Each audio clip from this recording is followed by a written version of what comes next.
Thank you, Julie, and welcome everyone from wherever you may be dialing in from around the world.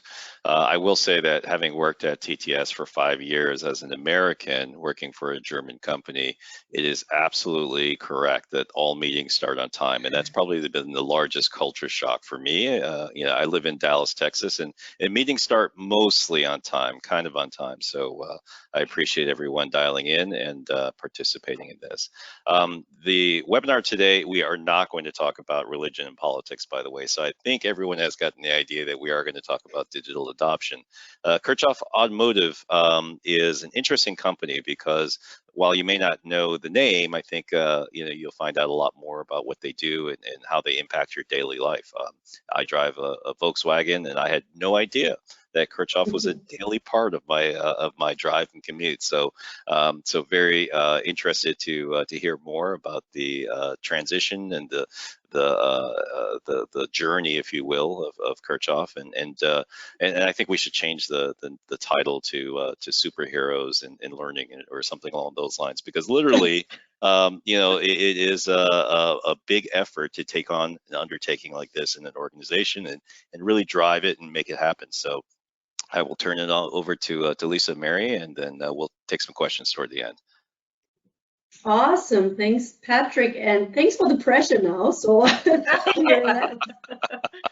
no okay, so welcome also from my side. We are very excited to share our story today. Also give some insights, and I have prepared a few slides. I don't want to bore you with too much, but I always find it important, if I join a webinar, especially because we're a company you probably might not know, that I explain you a little bit of the context we operate in, to better understand where we are coming from. And then I will talk a little bit about our project framework, and our kind of like journey in the learning and development area towards digitization. So coming to KIRCHHOFF Automotive, who we are. So we are a family-owned automotive supplier. So the three gentlemen you see right here is the fourth generation of the KIRCHHOFF family. We operate in the market since 785 actually. So we have a super long history, which makes it very interesting, very traditional company. And in the middle, Wolfgang Kirchhoff is actually the CEO of our company. And then we also have an external board. So the C-level is actually an external board. Now, if we go to the next slide, what we do and what our global reach is. So what you see here, and this is typical for the automotive industry, I mean, we are where our customers are. That's where we need to be located in order to make sure to supply the products just in time. Now, for us as a company, so we are around 8,000 employees globally in all of our locations. We have 27 plants that we operate in, and then also we have corporate headquarters. And we have one in North America, that's where Mary sits in Detroit. And then we also have Europe and Asia as the second region, and a headquarter here in Germany, Attenon, that's where I am. So what is interesting a little bit from the history, because this has an impact on our project we are discussing today, is that KIRCHHOFF Automotive acquired a family-owned company in the North American market, and that was just in 2016. It's not super recent, but recent enough that by that point of time, we started to globally kind of like merge towards to be like one company, so also from the structure, the processes, and also from the culture to become one KIRCHHOFF Automotive, which is a big undertaking. Everyone who has gone through a merger or acquisition phase knows that, and it has an impact on the project that we are discussing today. So we operate in a matrix structure, classical matrix structure with respect to our functional areas, and then we have the regional boards also kind of like guiding then our plants, and have plant managers obviously in place taking care of the local plants and the production facilities. So next slide, Julie. Like, who are our customers? So we are happy to say that we have tons of customers, as you see from this picture. So for us, it's super important to have like a well-rounded customer cake in order not to be too dependent on one customer. And you know how volatile our environment is in the automotive industry. And you might find one of your own car here, either if you drive an Audi, a Ford, or whatever. So we produce for the main OEMs. We call it OEMs, that's original equipment manufacturers. So that's the automotive producers. But we also produce parts for tier one, so meaning for the suppliers who are then supplying to the OEMs.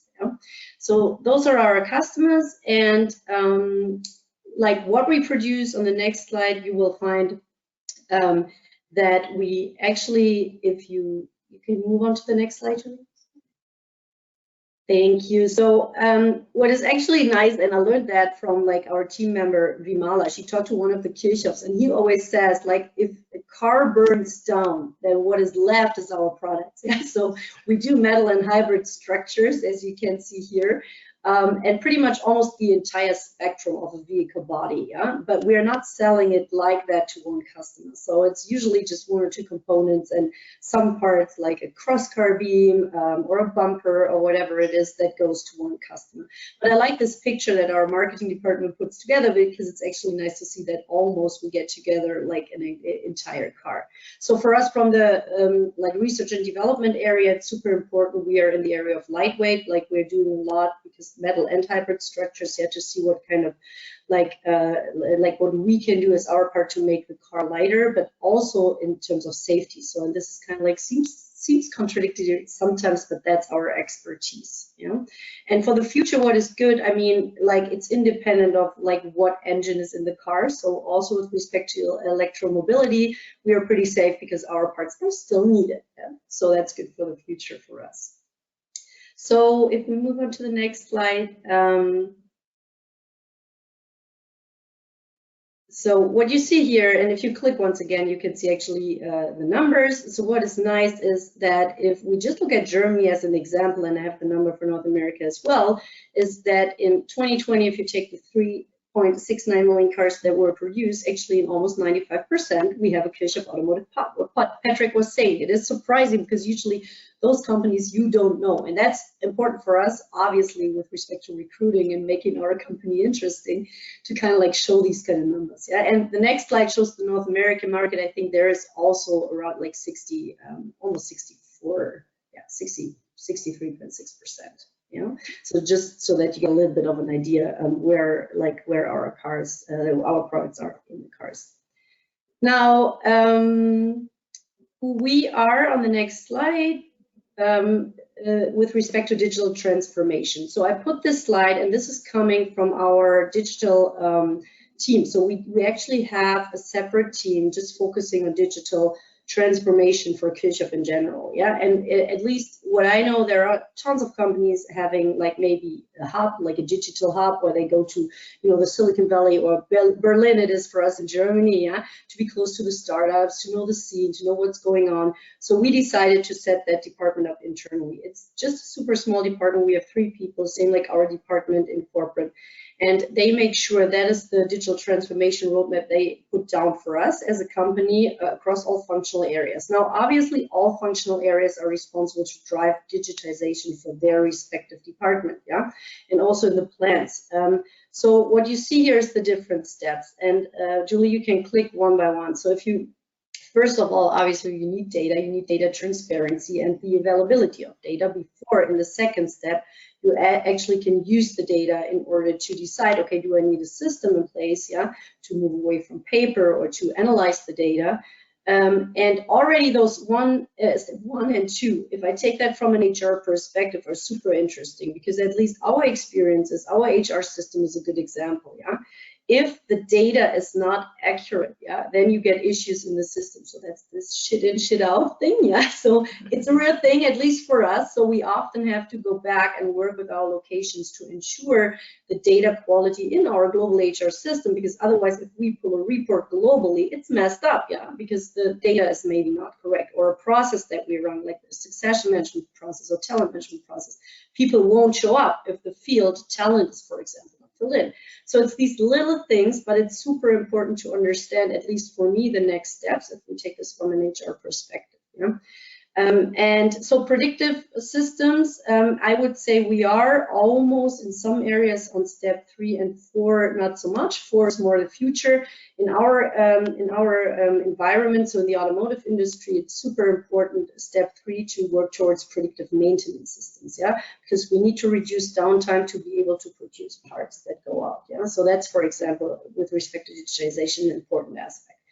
And so just if we look at that as an overall, at like what we see at KIRCHHOFF Automotive, and then now I would like to obviously focus for this webinar and in what we've done for us, yeah, in learning and development, our area, and why we chose the TTS product. So if you go to the next slide, Julie, thank you. So this is us. This is our little team. So I'm Lisa. I'm globally responsible for employee development. I've been put into my position, I think, in 2015.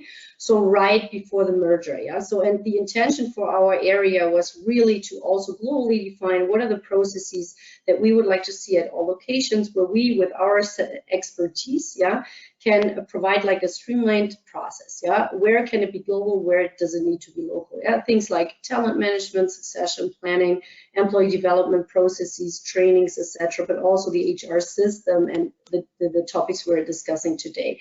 And then I have Vimala and Mary is joining me today for this session for North America, and they are working very closely with the regions, yeah, meaning that so Vimala is taking care of Europe and Asia, Mary is taking care of our region, our locations in North America, and we work very closely with the local HR teams because it's just the three of us. I mean, we can't do employee development for the whole company, but we can work closely with our locations to support them to implement those processes and programs at their locations and to understand what their local need is, yeah.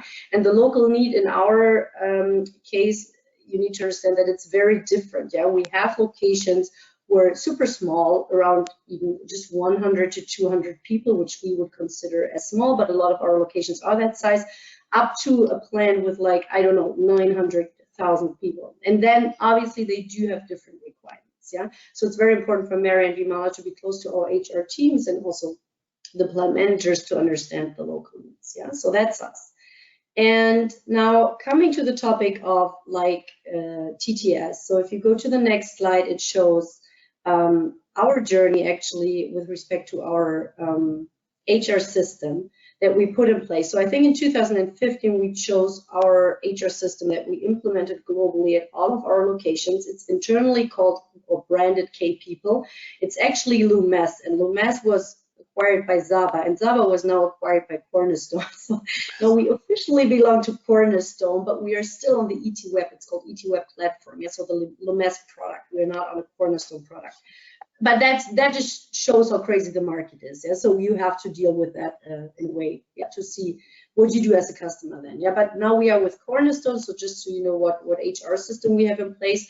And that was the first time when we have different modules in place. You know, all these systems have different modules with the core, etc. And we also have the learning management system, yeah, which we drive then from our area and we are responsible for. Now, and back then, so let's say until 2019, this was mostly just focusing on training administration, like classroom trainings. Whenever the locations had classroom trainings, you have a development plan per employee and history, yeah, which is super important also for audit reasons, and that you have all in one place. So that was for us the first step towards becoming more digital globally. And then I think it was in 2018 when I realized, okay, in order to really be able to be more hybrid in like what we offer and offer e-learnings, yeah, or step-by-step guides, no matter what, we need another tool in place because it was not part of our HR system. I don't think a lot of HR systems have that. We knew that we need some kind of author tool, yeah, and that is when we did pretty much a market research, and we ended up with TTS as a partner, and we started to implement the Orange, and I'm coming to the system in a little bit. Yeah, so we started to have this project, and we started introducing e-learnings into our organization step by step. And we're proud to say that also we just recently got an external award. It's more, probably you guys might not know it, it's a pretty German thing, so the e-learning journal, but we just got an award recently now in January for actually the implementation of this author tool, which is nice. And so for the future, obviously, we want to push even more working towards digital and hybrid learning journeys. We are also thinking about switching our system, our LMS, because we feel it's more on the administrative side, and we would like to have something more, more interesting for our learners. So, and also what is a big topic for us that we haven't solved yet is digital learning on the shop floor. Yeah, just to give you also a little bit of a perspective where we are still going. Now, if you go to the next slide, Julie, then you see, and this is, I'm sorry for this slide, but it's a super simplified slide. I just want to make sure that everyone understands like the different systems and the topics we're discussing today. So first of all, we are utilizing the TTS Performance Suite in a way that we are using the so-called producer, and the producer is to put it easy, the author tool. Yeah, that's where our authors go in and they create the content they would like to create. And the output format can be different. Yeah, so you can have like a full-on e-learning, you can have a documentation, you can have a step-by-step guide.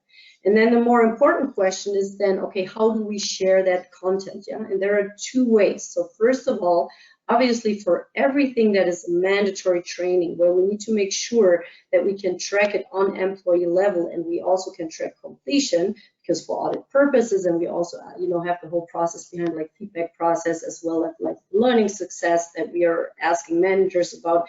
All of that obviously needs to be put into our LMS because that's where we track that. And then the purpose of the orange is different, and sometimes people have difficulties to understand it. So the orange is really our internal Google, so to say. Yeah. So if you look at the bottom, I don't know whether you can really see it well, but there is like the little icon, the little orange, and it doesn't matter in which system I am. So I'm working in SAP, I'm working in my procurement tool or whatever. So it's an internal KIRCHHOFF specific tool. And I don't know what to do, or I have a question, yeah? So the easy way is in the moment of need, I click the orange, it pops up, and there is like a context-sensitive approach so that you immediately see whether there is a step-by-step guide or an e-learning available to help you, to answer your question. And this is what convinced us, because we thought that's more where the future is going, yeah, with respect to digital adoption. So because we do have, I mean, obviously we also have things like, I don't know, Microsoft Office products. Yeah, they are pretty state of the art. That's not KIRCHHOFF specific. But we do have specific processes as well as systems in place where we want to make sure we have a tool where we have the knowledge for our learners available. Yeah, and so this is the output format, the orange, and there we do not track on employee level because it doesn't matter. Yeah? It's just helping them in the moment of need. Obviously, there is a dashboard behind it, so we can analyze like the usage of the content. Yeah, so we can talk about that a little bit later. So that's just roughly our system landscape. Yeah, and then if you go to the next slide. If we talk about the project or the project we want to present today, we internally talk about the so-called KA Academy framework. Yeah. So when I pitched this idea to our global board in 2018, I said, you know, what I want to make sure is that we address for each functional area, what are the training needs per position in that functional area, yeah, that is specific to the functional area, and then make a decision what we need, like where do we already have trainings in place. It's not that we had nothing, there was stuff in place, but we never had e-learnings, yeah, and where would it make sense to maybe create e-learnings, yeah, but it could also be still a classroom training. It doesn't necessarily always have to be e-learning, and e-learning is not always the best way, so you need to make a smart choice of where it makes sense, yeah. And then what you also see here, so you have like non-IT learning, so for example, compliance training or training on our vision and values that we created. And then you have all the system stuff that I was just discussing, and that you can find in the orange, where mostly all the other stuff you would find on your learning or development plan in K-People. Yeah.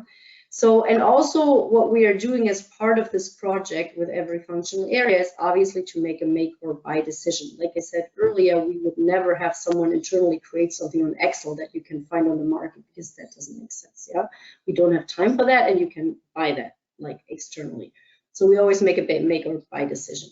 Yeah, and if you move on to the next slide. So this is our project plan, and you can see that it started in 2019 and it's just until 2021. However, this does not mean that we are done. It's the extreme opposite. We're in the middle of this project. We started like functional area per functional area, and we made that suggestion in 2018. Actually, we said, you know, we can't do everything at the same time. And this had two reasons. First of all, it's just like the three of us, and back then we were actually just two because I was always covering one region, yeah. So we are just three for like 1.5 years now. And so it's our resources, and then also the resources within the functional areas, because we needed some convincing to do, obviously, that they spend time, that they have people who are trained as authors who put time to create all this material, yeah. So, and we made the choice of starting what you see here, manufacturing, engineering, and KA production system is our lean area. Yeah, that's a very typical area for automotive to have, because we knew that those areas are already very stable with respect to their global reach, their global systems, their organizational structure, the position titles, etc. And we knew because the heads of those respective areas, they were very positive with respect to this topic. So I knew, and I thought it's smart, and it turned out good, that, you know, we would start with them kind of like, you know, to show quick wins, to show how it works, and kind of like promote it for the next functional areas. Yeah. So we started them whenever it made sense, also for the functional area, because what you also need to see from a global perspective, what I just explained with taking over the North American region, we had a lot of changes still, and I would never recommend to start something if like a functional area is like currently like redefining all their processes, they are implementing new systems. Then you should, you know, launch this project at a point where you're ready to roll out, yeah, where you need the training actually, yeah, because otherwise you need to make changes, and you still always need to make changes, because it doesn't, you know, it's not, we are not stable. I mean, processes change, systems change. So we have a process for that in place to make sure that things are being maintained.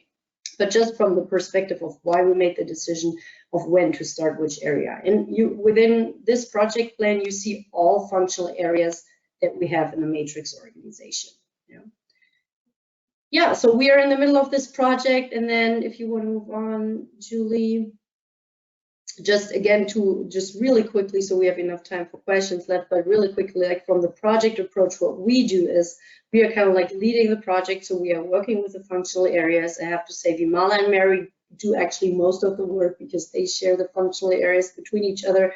They have monthly meetings, and we always make sure that the kickoff is with the EVP or the VP of that respective area, and then obviously it's fine for them to define someone else to support this project, but we make sure we have steering committees in between to have this upper management commitment. Yeah, and then we have so-called functional leads, and we have one functional lead per functional area. Yeah, and this functional lead is usually an officer like themselves, so they know the tool very well, yeah, and they understand the tool very well, and they understand the functional area, and they are supposed to support the authors within their functional area, because we kind of need to make sure it's same like a key user structure within IT, where you want to make sure that, because we can't handle all of that, we have other projects to take care of. It's just one of our projects, yeah.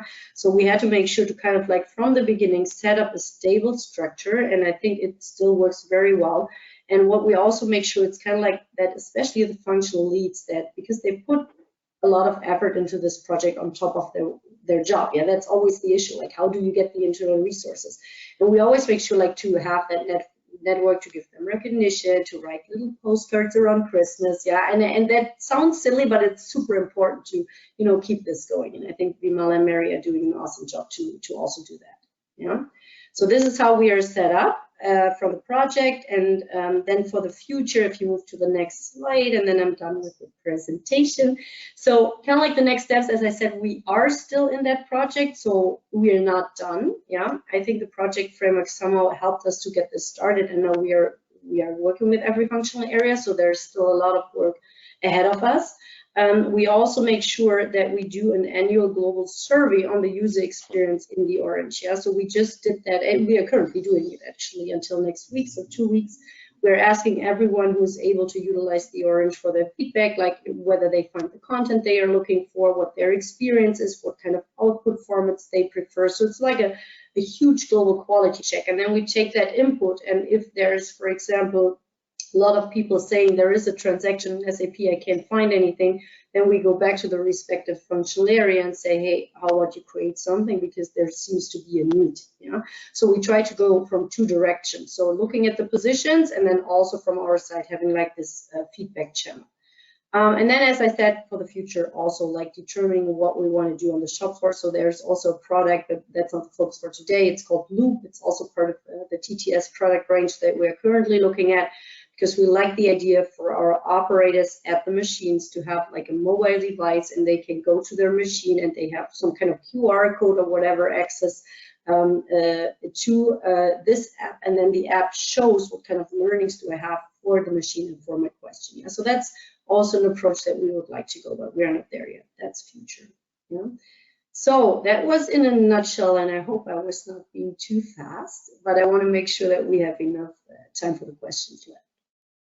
No, I think that is absolutely fantastic, and thank you for sharing that. I mean, it's an incredible journey when you think about it, right? So, and I will use that superhero term again, right? There's literally two, three individuals who are making an impact across, an 8,000 employee organization like this, that's distributed around the world and has been doing things for in a similar way for how many hundreds of years? I mean, Mm. you guys are older than the United States, right? So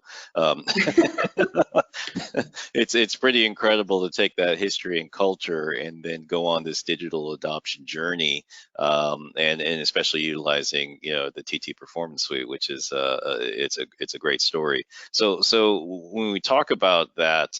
Force multiplier, I'll call it, right? So when you think it's a good old military term, right? So how do you take a single person and multiply them and their efforts and their span and reach throughout the organization?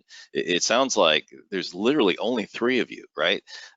How many functional leads and content authors are you working with throughout the organization in order to create and build this type of structure and system? Mhm.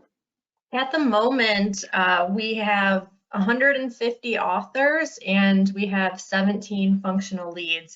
So it's really an awesome project, and it really allows us to be a strategic partner for each functional area because we're meeting with them all so regularly, and we're also training their authors. So Vimala and myself are admins and trainers for the author tool, so we will onboard any new authors. We're actually revamping our program right now. Currently, we offer a 4-hour virtual training. It used to be in person, but now it's virtual. But now we're redoing it even more to actually utilize TTS for our KIRCHHOFF specific trainings and how we use our personalized avatars and our templates that were made for our company by TTS.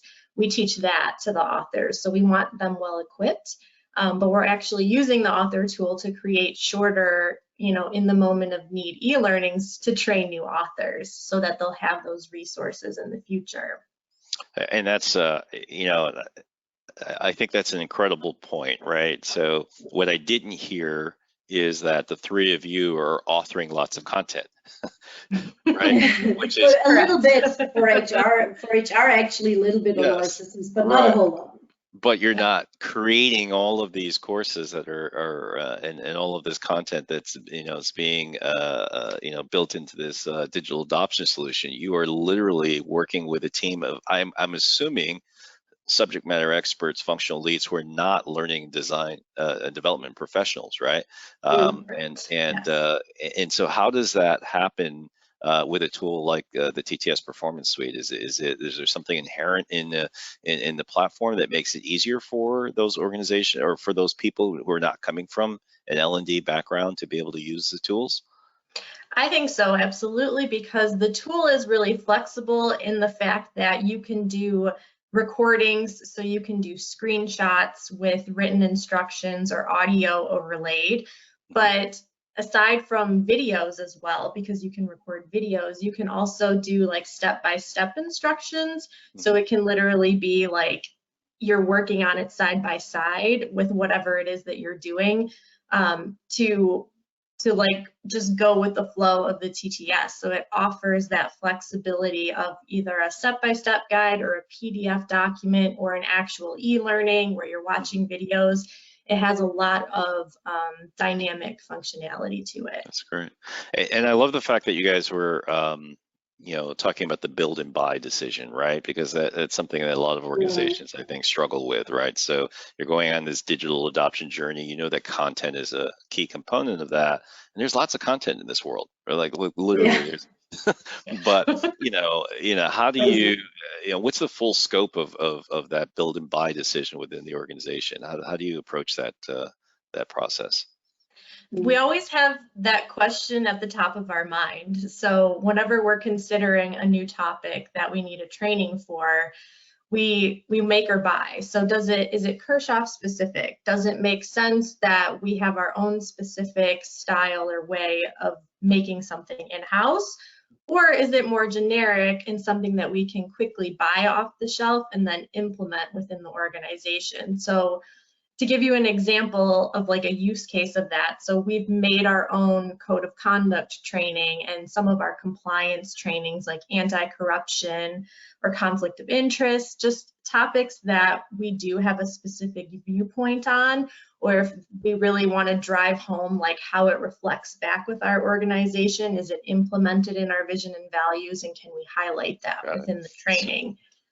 So you want to reinforce your culture, your policies, your processes, procedures, or whatever it might be. You want to create that yourselves. That makes sense. Mm-hmm. So you have a huge team of people who are contributing, who are not learning and development experts, right? So how do you corral the cats here? How do you keep them all going in the same direction? They're all building content. How do you keep that content fresh and making sure it's up to date? And what is that process using something like a TTS Performance Suite? So myself and Rimala, we have regular meetings with all of the functional leads, and then we'll also meet with the authors, because the authors all know us and they know to contact us if they have questions. But we'll meet regularly with the functional leads and ask them to do audits on the data that's in TTS. So we will pull a report from TTS about who we have as authors in the system, and then also what trainings have been created. And not all of the trainings in the system are necessarily published, but we do want to make sure that we're either archiving or publishing the things that are in there. And we hit a landmark milestone recently. We have now over 1,000 e-learnings that are in the system, which we were pretty excited about, because like, what an amazing number, and like to have that much content was just great. So yes, we do meet with the functional leads regularly, and we ask them to audit their data twice a year to make sure that the content is up to date. Oh, that's great. And so you're really becoming content curators, more so than content creators, and that sounds like a major shift. We have a bunch of questions that are kind of coming in, but I do have a few more myself. So if I don't, and for those of you who'd like to add questions into the chat, feel free to do so. But when you think of manufacturing, you think of efficiency, right? You think of optimization, right? You don't typically think of employee development, right? So is this unique to KIRCHHOFF? Is this something that you've pushed to kind of build this in culture in the organization, or tell us a little bit about that? Well, first of all, and I think maybe you would think of more like Google or whatever companies. I don't think that's necessarily true. So I mean, I'm like 15 years in the automotive industry in L&D positions, and I mean, obviously it's a little bit of a culture, because like I said, we're a family-owned culture. Like there's a lot of emphasis put on employee development topics, and you see that because I mean, they created my position in 2015, and I was able to create this team. Yeah, I got those 2 regional positions as well. So that is a commitment itself, like to, not have someone in corporate HR on top of their job, do employee development on top. Yeah, so I think it is a little bit of a culture, but I don't think that like other automotive industries wise are not doing it. Yeah, so I maybe the truth is somewhere in the middle. Right, and I think also there's this. It sounds like a misconception that maybe only the big companies do this type of thing, right?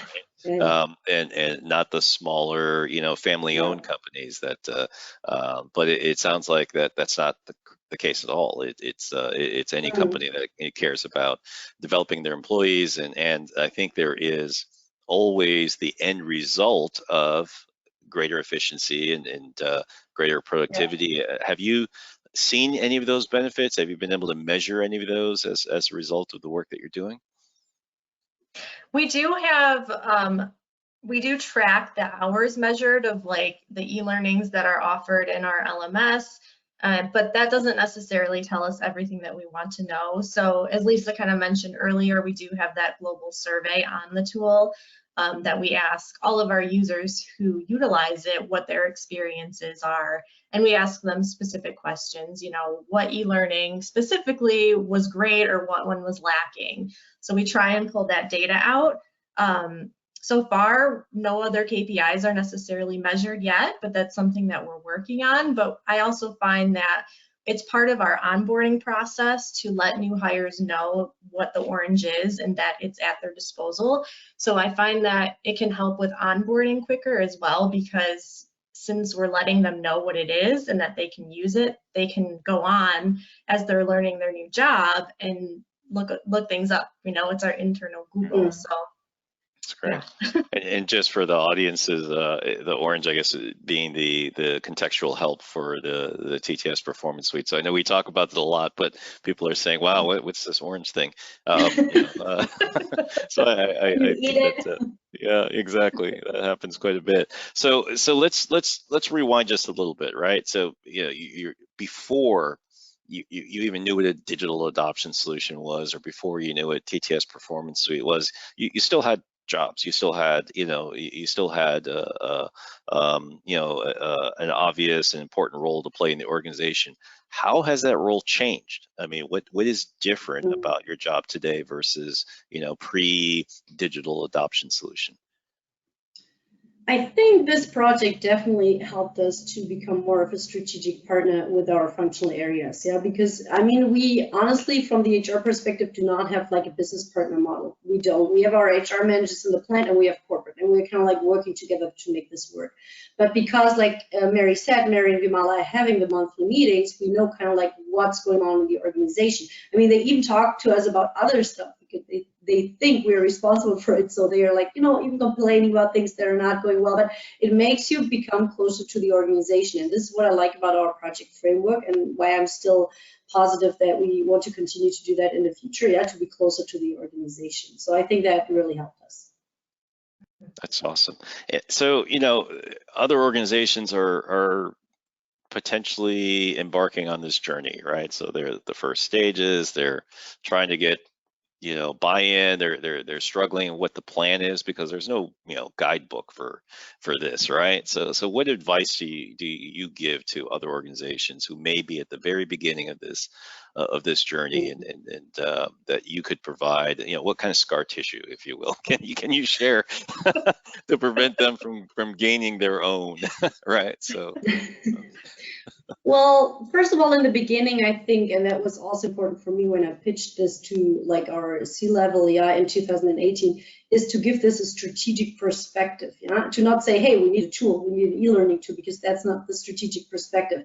To explain where you're at with respect to your skill management, to explain like where you have issues with talent acquisition and versus talent management internally, like how you develop your people, where you're at with respect to onboarding the people. So, and this is why, especially for the global scale, if you do it on a global scale, how important like this whole digitization path is. So first of all, give it a strategic perspective. Second, to also, like I said, it needs to come from the top, because if we would have just made this like a HR initiative, hey, we're employee development, we want to do this right now, and not have the C-level support, that would have been super difficult. Because then again, the C-level are the bosses of all of our EVPs or VPs, who we are working with. So they also have to report back about like what's going on in the K Academy project. So anchor it into your organization in a way that it's not only HR driven. Because it's not like I always say, employee development is honestly not our job. Like because it's the job of every leader, and it's the job of every employee to drive their own development.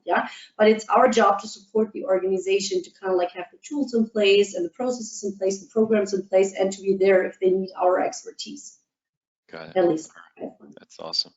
I would add to that too. I mean, absolutely, visibility is necessary to make it successful, but also having motivated individuals who like doing it, who like creating content, or who engage with learning and development, people who are motivated or passionate about even just specifically their area where they're experts.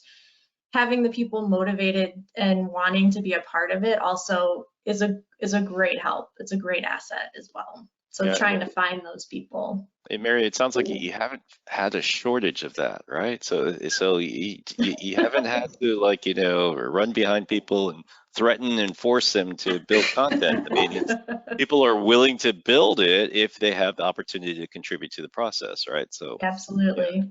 Yeah, and I mean, but to speak realistically, it's not that the journey was always easy. Obviously, from our side, we had a lot of convincing to do and explaining to do of why this is important. But once, the respective manager of the author is convinced, yeah, and then they would give the people time to do it, then they are motivated. Yeah, so it needs to come from different angles, so to say, but it's not easy. And I mean, also we need to stay passionate about what we do and drive this without getting tired or frustrated because things don't go well. And you always have roadblocks like this, and we also have this. Correct. But it sounds like it starts with a receptive management and organization and culture and philosophy of helping the employees learn and continue to develop. That's a key first point. And if you have that, then it sounds like you have a willing army of content authors, right? Almost that. I like army. Yeah, that just need some guidance and some appropriate tools, and you can do wonderful things. I know Julie has some questions from the chat. I will pass over to her to ask away. Yes. First of all, thank you very much for this great presentation. We do have a few questions. First of all, is KIRCHHOFF thinking also about user-generated content? So, but it is user-generated, or I'm not getting the wording right. So, besides the authors, do also the users generate content and put it into the orange? Oh. Or well, that's a quality question. I think there is the possibility that you can just quickly, you are in an application, you can just quickly record, but we try to minimize, this craziness and losing the oversight, because with respect to the whole quality management, for us, it's still important to go through our structure, through the functional leads, yeah. But I know there is the possibility, but I think you need to be careful to not, because, yeah, to make it from the quality perspective to ensure that there is the proper stuff in there. What's great though about the tool is because anybody can use it. So if they're playing around or if they're searching for something, we have a functionality built in where they can immediately email our team and say, hey, I was looking for this doesn't exist. Can you make it? Can you find someone to make it? I'll make it. And then we can kind of have that conversation from there. Yeah. So it does allow us to identify where the gaps are. Okay, thank you. And was there any resistance perceived from the outside areas when you started implementing this whole transformation process? And how did you overcome this, if there was any resistance? Outside areas in terms of other functional areas? Other functional areas, yes. Yeah, definitely. So, that's real life. We have EVPs or VPs who are super excited about this. So as soon as I had my first meeting with them, they were like, yeah, let's do this. I see this, let's do it. And then you have those, they're like, awesome, but I really don't have time for this, so why should I do it? And then you need, I mean, that's just the spectrum what you have in every organization. So, and then again, it comes that you are convinced and you need to explain them the benefits, etc. And do some convincing. So we have both. It's not that we only have leaders just waiting for employee development to come around the corner with a project.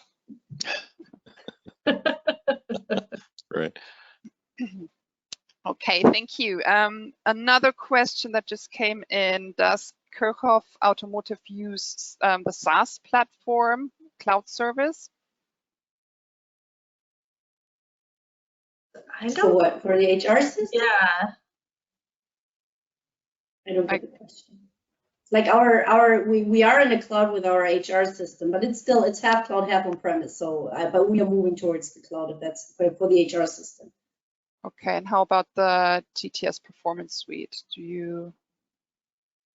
It is tied, I don't know what the cloud system is behind it, but I know that with the e-learnings, as you pull an e-learning out of the system to work on it, you have it checked out. And then once you're done working on it for the day, you want to save it and check it back in and upload it to the cloud so that it's the latest and greatest version, but I don't know what platform that is behind the scenes, like which cloud service that is. And it sounds like the good thing is that if it's not apparent to you, then that's great. It just works in the background regardless of where it is. So yeah. Whatever it is, it works. Right. How many internal authors do you have? And how many e-learnings do you have in the system? So authors, we have about 150 with those 17 functional leads. And then e-learnings, we just passed 1,000. I want to say we're at 1,080, somewhere around there at the moment. Okay, great. If you have more questions, and I'm talking to the audience now, feel free. Right now, I think, or I'm sure you have answered all, and I raised them all to the to you guys. But there are no more questions coming in. So if you still have questions, feel free to contact us. And also feel free to contact Lisa and Mary via LinkedIn. They are happy to answer questions directly as well. So. Yeah, and from my perspective, again, you know, Lisa, Mary, you guys are superhero, and Vimala, she's also a part of the team, right? So, you know, it is an amazing thing to have, you know, 3 leaders, right, who are really leading 167 people who are involved in the content creation process, creating over 1,000 documents, and building the architecture and solution around that. That is not a trivial task. So kudos to the 3 of you for making that happen, and thank you for participating in this webinar and sharing your story. It's an incredible journey. We'd love to see where you continue on that journey. So we'd like to check in with you on a regular basis. Yeah. And we look forward to great things to come. So, all right. Thanks for having us. Thank you so much.